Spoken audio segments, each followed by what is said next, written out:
Hello मेरा Einstein's, स्वागत है आपका साइंस अड्डा की ट्रिक्स और टिप्स सेशन में। सबसे पहले आज हम सीखने वाले हैं सॉलिड स्टेट्स की ट्रिक्स। तो हम शुरू करते हैं। जो हमारा सबसे ज़्यादा याद ही नहीं होता है ना एकदम टॉपिक, वो है इसका ब्रावेज लैटिस वाला स्ट्रक्चर वाला टॉपिक। ठीक है, तो उसको शुरू करते हैं और उसको पूरी तरीके से निपटा देते हैं। आज कहीं भी हमारे पेपर में आ जाए ना, उसको लगा के आना है, क्वेश्चन को छोड़ना नहीं है। ठीक है, तो मैं आपको सबसे पहले ट्रिक बता दूं। आपको ये जो मैंने बना रखा है सामने, इसको पहले तो बना लेना है और कम से कम 5 से 6 बार इसको प्रैक्टिस कर लेना है। एकदम याद हो जाएगा, कभी भूलोगे नहीं। ठीक है, तो क्या करना है, देखो पहले नेम याद करते हैं, फिर साइड याद करते हैं और फिर एंगल। ठीक है, पहले नेम और उसके बाद स्ट्रक्चर। ठीक है, नेम याद करने की ट्रिक बताता हूँ।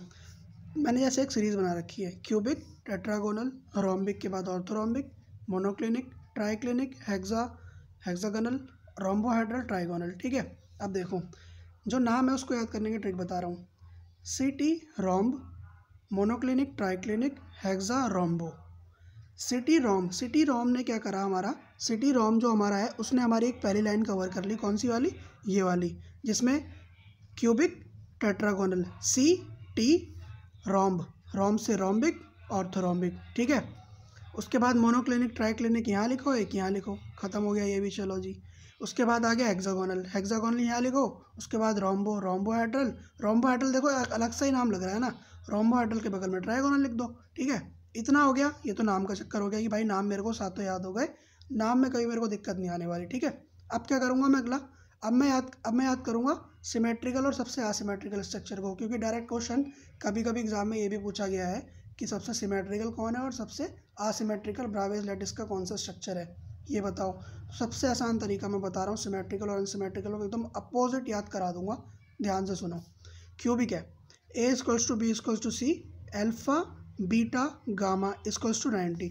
और ट्राइक्लिनिक है, A is not equal to B is not equal to C, alpha is not equal to beta is not equal to gamma is not equal to 90। तो ट्राइक्लिनिक क्या हो गया? Most asymmetrical.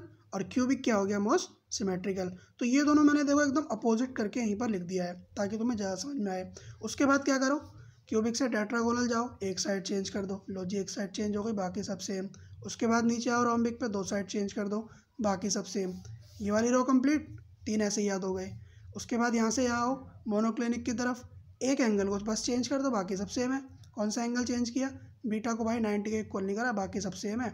साइड तो वैसे ही सारी change होती है क्योंकि हम एक टर्न अपोजिट आ रहे हैं। ठीक है, तो सारी साइड वैसे ही अपोजिट हमने कर दी है, ये दोनों सेम ही है साइड, और बस हमने एक एंगल को चेंज किया है, बीटा नॉट इक्वल टू 90। ठीक है, उसके बाद हेक्सागोनल को एकदम स्पेशल केस की तरह याद रख लो, जिसमें कि एक गामा एक एंगल ऐसा आता है जो कि 120 होता है, क्योंकि समय 90 की बात हो रही है। एक इकलौता यही एक भाई साहब है जो 120 का एंगल लेके बैठे हुए हैं गामा में। ठीक है, तो गामा इसका 120 याद कर लो, एल्फा बीटा 90 हो गया, A equals to B is not equal to C, इसको एक स्पेशल केस की तरह याद रख लो। बाकी क्यूबिक से लेके रोम्बोहेड्रल तक सारे तीनों एंगल चेंज होंगे, अल्फा बीटा गामा तीनों ये इक्वल हैं। ये ध्यान रखना कि अल्फा बीटा गामा इक्वल है, मगर ये तीनों आपस में इक्वल है, यानी कि अल्फा बीटा से इक्वल है, बीटा गामा से इक्वल है, बट ये तीनों 90 के इक्वल नहीं है। समझ में आ रही बात? अल्फा बीटा के इक्वल है, बीटा गामा के इक्वल है, मगर कि कुछ इस तरीके से आपस में इक्वल है कि ये तीनों 90 के इक्वल नहीं है।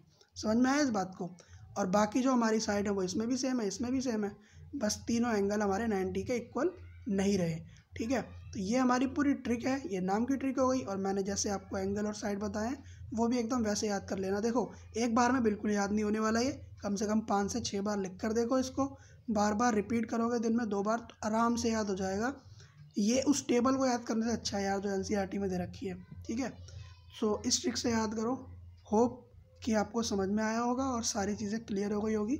लाइक और सब्सक्राइब करो। Thank you.